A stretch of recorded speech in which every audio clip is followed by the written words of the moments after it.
Dear student, તો પાછળના વિડીયોમાં આપણે 31 થી 40 MCQ નું સોલ્યુશન કર્યું હતું. હવે આપણે આ વિડીયોમાં 41માં MCQ ની શરૂઆત કરીશું. ચલો તો 41માં MCQ માં આપણને શું આપ્યું છે? જો સિગ્મા i બરાબર 1 to 100 sin ઇન્વર્સ xi બરાબર -50 પાઈ, તો સિગ્મા i બરાબર 1 to 100 xi બરાબર ખાલી જગ્યા. હવે દેખો, આમાં જરાય ગભરાવાની જરૂર નથી. કામ કેવી રીતે કરવાનું, જે રીતે આપણને એને ઇન્સ્ટ્રક્શન આપ્યા છે. ચલો, અહીંયા i બરાબર કેટલા કીધા લેવાના? 1 થી લઈને 100 સુધી. અને સિગ્મા શું બતાવશે? સરવાળો. હવે 1 થી લઈને 100 સુધી કેવી સંખ્યાઓ લેવાની? Natural numbers. એટલે 1, પછી 2, પછી 3, એમ કરતા કરતા 100 સુધી જઈશું. ચલો, તો પહેલા અહીંયા મૂકીશું આપણે x i ની જગ્યાએ 1, પછી કરીશું પ્લસ સિગ્માની જગ્યાએ સિગ્મા શું બતાવશે? સરવાળો. હવે મૂકીશું આપણે i બરાબર 2, એટલે બનાવશે sin ઇન્વર્સ x2. એવી રીતે sin ઇન્વર્સ x3, એમ કરતા કરતા ક્યાં સુધી જઈશું આપણે? sin ઇન્વર્સ x 100 સુધી. અને એની કિંમત કેટલી આપી છે આપણને? એને -50 પાઈ. ચાલો, હવે અહીંયા કોઈ આવી ફોર્મ્યુલા આપણે જાણતા નથી કે આટલા બધા sin ઇન્વર્સ તો આપણે સમ કરી શકીએ. તો દેખો, આના માટે હિટ એન્ડ ટ્રાયલ મેથડ છે. કેવી રીતે કામ કરીએ આપણે? કે x1 = x2 = x3, એમ કરતા કરતા x100 ને આપણે ઇક્વલ માની લઈએ. એટલે કે x1 બરાબર x2 બરાબર x3, એમ કરતા કરતા કરતા x100 ને પણ આપણે સમાન માની લઈએ. ઓકે, મતલબ જો આ બધું સમાન હોય અને જો આ કિંમત આ સમીકરણનો ઉકેલ હોય તો એ શું કરશે? સમીકરણનું સમાધાન. એટલે કે LHS = RHS બનાવશે. ચલો, તો હવે આપણે આ દરેકે દરેક x ની જગ્યાએ આપણે x1 જ મૂકી દઈશું, કારણ બધાને આપણે કેવા માન્યા છે? સરખા. તો બધા એક જ ચલમાં આવી જશે, અને એક ચલમાં આવી જશે તો આપણે કામ કરી શકીશું આગળ. તો કેવું થશે? દેખો, sin ઇન્વર્સ x1. ચલો, x2 ની જગ્યાએ પણ શું લખીશું આપણે? x1. ચલો, x3 ની જગ્યાએ પણ શું લખીશું? x1. એમ કરતા કરતા ક્યાં સુધી? sin ઇન્વર્સ x100, અને એની જગ્યાએ પણ x1, અને આની કિંમત આપી છે આપણને -50 પાઈ. તો આ કેટલી વખત બની ગયા ટોટલ? 100 ટાઈમ્સ. તો 100 વખત sin ઇન્વર્સ x1 બરાબર -50 પાઈ. ચલો, હવે 100 ગુણાકારમાં આ બાજુ જશે તો ભાગાકારમાં. તો sin ઇન્વર્સ x1 બરાબર -50 પાઈ ભાગ્યા 100. ચલો, અહીંયાથી છેદ ઉડાડી દઈએ તો અહીંયા આવી જશે 2. તો શું થશે? sin ઇન્વર્સ x1 બરાબર -π/2. ચલો, હવે -π/2 આવી ગયા. અહીંયા આપણે શું શોધવા નીકળ્યા છીએ? x ની કિંમતોનો ગણ. ચલો, તો અહીંયા sin ઇન્વર્સ છે. sin ઇન્વર્સ ને આ બાજુ લઈ જઈશું તો શું બની જશે? સિમ્પલ sin, અને એની અંદર ઇનપુટ શું બનશે? -π/2. ચલો, હવે જ્યારે વિધેયની અંદર નેગેટિવ એંગલ આવે ત્યારે કયો ટોપિક યુઝ કરવાનો? હંમેશા યુગ્મ અયુગ્મનો. તો જે પ્રમાણે આપણે જાણીએ છીએ કે sin કેવું વિધેય છે? તો અયુગ્મ વિધેય. અયુગ્મ હશે તો માઇનસ ને 12 આપી દેશે. તો x1 ની કિંમત શું થશે? -sin π/2. ચલો, તો sin π/2 એટલે 1, અને આગળ હતું માઇનસ. તો x1 ની કિંમત કેટલી થઈ ગઈ? -1. તો આ બધાની કિંમત પણ કેટલી થઈ જશે? -1, કારણ કે આપણે બધાને સમાન માન્યા હતા. ચલો, હવે અહીંયા શું આપણને શોધવાનું કીધું છે? સિગ્મા i બરાબર 1 to 100 xi. એનો મતલબ x1 + x2 + x3, એમ કરતા કરતા x100 સુધી. ચલો, આ બધાની કિંમત કેટલી થાય આપણે? -1. તો અહીંયા પણ -1 -1 -1 એમ કેટલી વખત -1 આવશે? 100 વખત -1. તો કેટલા થઈ જશે? એટલે -100. તો correct option is D. Okay, તો નેક્સ્ટ MCQ આપણને આપ્યો છે cos ઇન્વર્સ -1/2 + 2 sin ઇન્વર્સ 1/2 = ખાલી જગ્યા. હવે દેખો, જ્યારે cos ઇન્વર્સ ની અંદર, પછી cosec ઇન્વર્સ ની અંદર, અને cot ઇન્વર્સ ની અંદર જ્યારે માઇનસ એંગલ દેખાય તો એના માટે તમે આ સૂત્રનો ઉપયોગ કરી શકો કે પાઈ માંથી તમે એ જે વસ્તુ આપ્યું એને બાદ કરી શકો. ઓકે, પછી જો તમને sin ઇન્વર્સ -x આપ્યું હોય તો તમે સિમ્પલ માઇનસ ને બહાર નીકાળી શકશો અને કામ કરી શકશો. આવું તમે sec અને tan માં પણ કરી શકશો. ઓકે, ચલો, તો અહીંયા cos ઇન્વર્સ -1/2 છે, તો એને આપણે શું લખી શકીશું?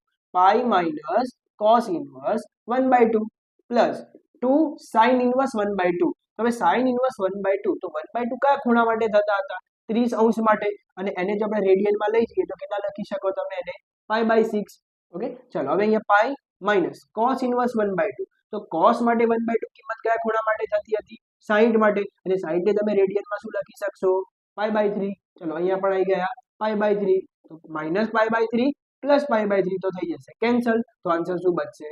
પાઈ. તો કરેક્ટ ઓપ્શન કયો થઈ જશે? Option C. ઓકે, ચલો, હવે અહીંયા શું આપ્યું છે? જો cot ઇન્વર્સ x બરાબર y તો ખાલી જગ્યા. તો એનો મતલબ તો શું થયો? અહીંયા તમારે cot ઇન્વર્સ x ના વિસ્તારનો અંદાજો લગાવવાનો છે. તો cot ઇન્વર્સ x નો વિસ્તાર એટલે 0 to π. એટલે કરેક્ટ ઓપ્શન કયો થઈ જશે બી.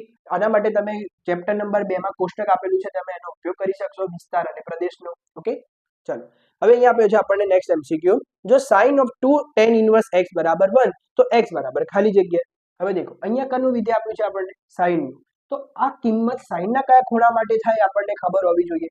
તો 1 ને આપણે સિમ્પલ શું લખી શકીશું ભાઈ, અહીંયા 2 tan inverse x as it is, અને આ 1 ને લખી દઈએ આપણે sin pi/2. તો બંને બાજુથી sin ને તમે કેન્સલ કરી શકો.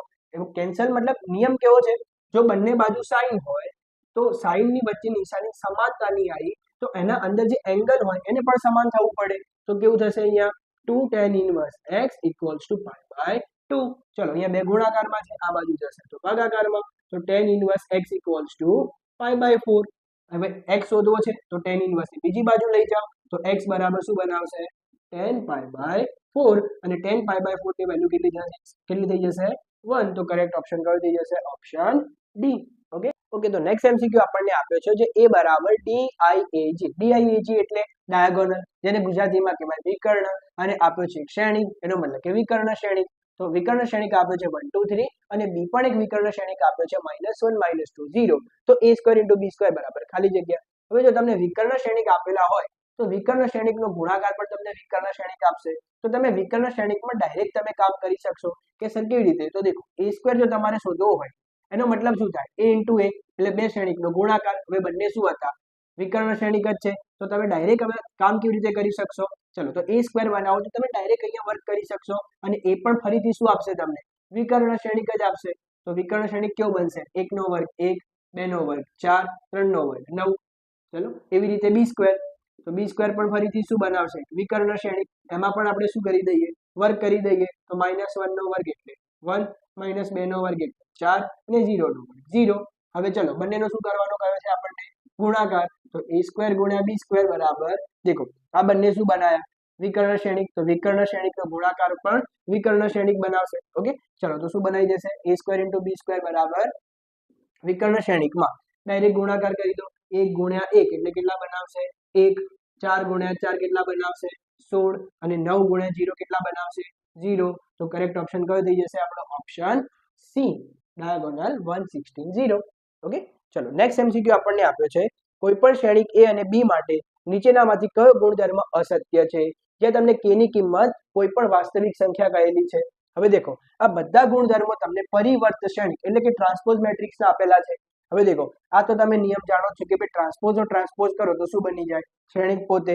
ચલો k * a નો ટ્રાન્સપોઝ હોય તો એમાં શું થાય k as it is રહેશે, અને ખાલી ટ્રાન્સપોઝ કોને લાગશે શ્રેણિકને, તો a ટ્રાન્સપોઝ. તો આ પણ સત્ય છે. a + b નો ટ્રાન્સપોઝ હોય તો તમે બંનેને અલગ અલગ ટ્રાન્સપોઝ આપીને સરવાળો કરશો તો પણ કોઈ ફરક નહીં પડે. હા, પરંતુ અહીંયા તમને કંઈક ગડબડ દેખાઈ રહી છે.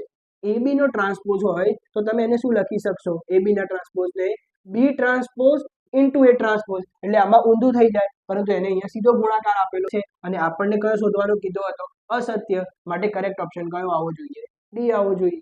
ઓકે, તો નેક્સ્ટ એમસીક્યુ આપણને આપ્યો છે જો aij બરાબર j/i, તો a બરાબર શ્રેણિક aij 2/2 બરાબર ખાલી જગ્યા. હવે દેખો એ આપણને 2/2 કક્ષાનો શ્રેણિક કીધેલો છે, તો એ શ્રેણિક આપણને કેવો દેખાશે. હવે aij એટલે દેખો પહેલી હાર પહેલો સ્તંભ. હવે i શેના માટે વપરાશે હાર માટે, અને j વપરાશે સ્તંભ માટે. ચલો આપણે બે હાર લેવાની છે અને બે સ્તંભ લેવાના છે, તો અહીંયા પહેલો એલિમેન્ટ કયો આવશે a11. ચલો પહેલી હાર અને અહીંયા બીજો સ્તંભ એટલે a12, અહીંયા બીજી હાર અને પહેલો સ્તંભ એટલે 21, અને બીજી હાર બીજો સ્તંભ એટલે 22. હવે દેખો આપણને aij કેવી રીતે વ્યાખ્યાયિત કરીને આપેલું છે j/i. ઓકે, મતલબ અહીંયા જે હોય સ્તંભ ભાગ્યા હારની સંખ્યા. તો અહીંયા તો બંને કેવું હતું 1 1 હતું, એટલે શું થઈ જશે 1/1. અહીંયા શું હતું 1 2 બરાબર. પરંતુ આપણે શું કરવાનું છે ઉપર સ્તંભ અને નીચે હાર, તો અહીંયા શું આવશે 2/1.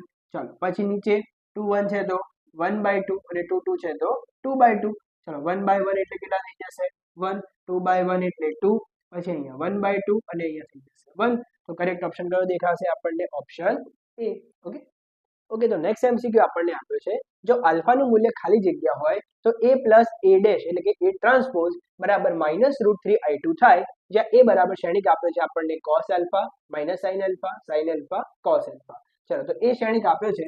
હવે આપણે એક કામ કરી નાખીએ કે a ટ્રાન્સપોઝ શોધી નાખીએ. હવે ટ્રાન્સપોઝ શોધવો એટલે અનુરૂપ હારનું રૂપાંતર અનુરૂપ સ્તંભમાં. એટલે પહેલી હાર શું છે આપણી જોડે cos α - sin α, તો એને શું બનાવી દઈશું આપણે પહેલો સ્તંભ બનાવી દઈશું અને બીજી હારને બીજો સ્તંભ બનાવી દઈશું, એટલે કે સાઇન આલ્ફા અને કોસ આલ્ફા. ચલો હવે આપણને શું કરવાનું કીધું છે, a પ્લસ a ટ્રાન્સપોઝ, અને એની કિંમત કેટલી કઈ છે આપણને, -√3i2. હવે i2 એટલે શું, તો i2 એટલે દ્વિહારવાળો, બે હારવાળો એકમ શ્રેણી, જે આવો દેખાશે 1 0 0 1 જેવું. ચલો હવે a પ્લસ a ટ્રાન્સપોઝ કરીશું તો શું થશે, દેખો અનુરૂપ ઘટકોનો સરવાળો. ચલો અહીંયા cos આલ્ફા પહેલો એલિમેન્ટ છે, અહીંયા પણ આપણે શ્રેણિક આપણો આપેલો છે, લખી નાખીએ તો સરળતા રહેશે. cos alpha minus sin alpha અને અહીંયા sin આલ્ફા cos આલ્ફા. ચલો હવે અહીંયા સરવાળો કરીશું તો cos alpha plus cos alpha એટલે બનાવશે 2 cos આલ્ફા, પછી minus sin alpha plus sin alpha એટલે કેટલા થઈ જશે, ત્યાં આગળ 0 થઈ જશે. પછી અહીંયા sin માઇનસ sin એટલે 0 અને cos પ્લસ cos એટલે 2 cos આલ્ફા. હવે બરાબરમાં આપણને શું આપ્યું છે, -√3i2. i2 આ હતું અને -√3 ને અંદર ગુણી દઈએ તો કેવા બનાવશે, -√3 0 0 અને -√3. ચલો તો આ બે શ્રેણિક સમાન છે, તો સમાન ક્યારે કહેવાય, તો જ્યારે એના અનુરૂપ ઘટકો સમાન થાય, તો 0 જોડે તો 0 જ છે. તો હવે આપણે 2 cos આલ્ફા ને કોની સાથે સરખાઈ દઈએ, -√3 સાથે. ચલો તો હવે બે ગુણાકારમાં નીચે જશે તો ભાગાકારમાં, તો cos આલ્ફા શું બનાવશે, -√3/2. ચલો આપણે શું શોધવા નીકળ્યા છીએ, આલ્ફા. તો cos ને આપણે બીજી બાજુ લઈ જઈએ તો શું બનાવશે, આલ્ફા બરાબર cos ઇન્વર્સ -√3/2. હવે આપણે હમણાં થોડા ટાઈમ પહેલા એક આવું સૂત્ર ભણીને આયા, તો આને તમે શું લખી શકશો, cos ઇન્વર્સ -x છે તો pi minus cos inverse x. ચલો x શું આપે છે આપણને અહીંયા, √3/2. ચલો તો √3/2 cos ના કયા ખૂણા માટે થતું હતું, તો 30 માટે. 30 ને તમે રેડિયનમાં શું લખી શકો, π/6, અને પાઈ માઇનસ π/6 કરશો તો આન્સર કેટલો બની જશે, 5π/6. તો કરેક્ટ ઓપ્શન કયો થઈ જશે આપણો, ઓપ્શન બી. ઓકે, તો નેક્સ્ટ એમસીક્યુ આપણને આપ્યો છે, જો 1 1 2 3 અને -1 કે શિરોબિંદુ વાળા ત્રિકોણનું ક્ષેત્રફળ 6 ચોરસ એકમ હોય તો k નું મૂલ્ય, ખાલી જગ્યા. તો આના માટે આપણે ધોરણ 11 ના ત્રિકોણના ક્ષેત્રફળનો ઉપયોગ કરીશું, કે જ્યારે તમને બિંદુ x1 y1 x2 y2 અને x3 y3 આપેલા હોય તો તમે ત્રિકોણનું ક્ષેત્રફળ આપેલા સૂત્ર મુજબ શોધી શકશો. તો ચાલો આપણે અહીંયા ડાયરેક્ટ કામ કરીશું. તો ત્રિકોણનું ક્ષેત્રફળ આપણને આપ્યું છે 6, તો બરાબરમાં 1/2. હવે અહીંયા બિંદુ મૂકી દઈએ તો 1 1 2 3 -1 k, અને ફરીથી આપણે પહેલે હારને રિપીટ કરીશું એટલે કે 1 1. ચાલો હવે આને સોલ્વ કરો. આ બે ભાગાકારમાં, આ બાજુ જશે તો ગુણાકારમાં.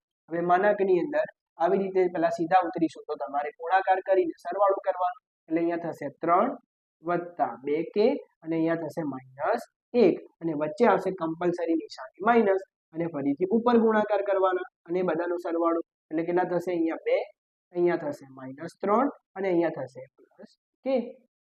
ચાલો હવે અહીંયા શું થશે, 3 માંથી 1 જશે તો 2, તો 12 બરાબર માનાંકની અંદર અહીંયા 2 + 2k. ચાલો અહીંયા 2 - 3 એટલે -1, અને માઇનસ ને અંદર આપી દઈશું તો +1, અને -k સાથે પણ ગુણાશે એટલે -k. હવે આને થોડું સોલ્વ કરીએ તો 2 + 1 એટલે 3, અને 2k - k એટલે +k. ચાલો હવે અહીંયાથી બે કેસ બનાવીશું આપણે, એક વખત માના પ્લસમાં છોડીશું અને બીજી વખતે માઇનસમાં છોડીશું. તો શું થશે અહીંયાથી, ચલો 12 3 અહીંયા છે, આ બાજુ જશે તો માઇનસ, તો 12 માંથી 3 જશે તો k ની કિંમત કેટલી બનાવી દેશે, 9. ચાલો એવી રીતે 3 ને આ બાજુ લઈ જઈશું તો -3, તો -12 અને -3, તો k ની કિંમત કેટલી બનાવશે કેસમાં, -15. તો કરેક્ટ ઓપ્શન કયો થઈ જશે આપણો, ઓપ્શન સી, 9 અને -15. ઓકે, ચલો હવે લાસ્ટ એમસીક્યુ આપણને આપ્યો છે, જો a બરાબર 1 0 1 0 1 2 0 0 4, તો a * એડજોઇન્ટ a બરાબર ખાલી જગ્યા. હવે બધા એવું કરશે કે અહીંયા એડજોઇન્ટ શોધવા જશે, હવે એડજોઇન્ટ શોધવામાં તમારી 2 મિનિટ પૂરી થઈ જશે, પછી બંનેનો ગુણાકાર કરીશું અને પછી કામ કરીશું તો ઘણો બધો સમય જતો રહેશે. તો આના માટે આપણે એક સૂત્ર બુકમાં આપેલું છે, a * એડજોઇન્ટ a બરાબર એડજોઇન્ટ a * a બરાબર હંમેશા શું થશે, નિશ્ચાયકમાં a * i. હવે i કેવો લેવાનો, તો જેટલી કક્ષાનો શ્રેણિક હોય એટલી કક્ષાનો i લેવાનો. તો અહીંયા આપણે ડાયરેક્ટ ખાલી શું કામ કરી દઈએ, નિશ્ચાયક શોધી લઈએ. તો આનો નિશ્ચાયક શોધવા માટે આપણે પહેલા સ્તંભની મદદ લઈશું. તો પહેલા સ્તંભમાં 1 છે, બાકીના બે એલિમેન્ટ 0 છે, તો એના માટે તો કામ કરવાનું જ નહીં આવે. તો 1 થી વિસ્તરણ કરીશું તો અહીંયા ગુણાકાર એટલે 4 * 4, અને અહીંયા થઈ જશે 0 માઇનસ કરીને 0. તો ઓપ્શન કેટલો થઈ જશે આપણે, અહીંયા આપણો નિશ્ચાયક કેટલો આવી ગયો, 4, અને જવાબ શું હતો, નિશ્ચાયક a * i. તો 4 અને i કયો લેવાનો, 3 હાર વાળો, કારણ કે અહીંયા આપણને a3/3 આપેલો છે, તો કરેક્ટ ઓપ્શન કયો થઈ જશે? Option D.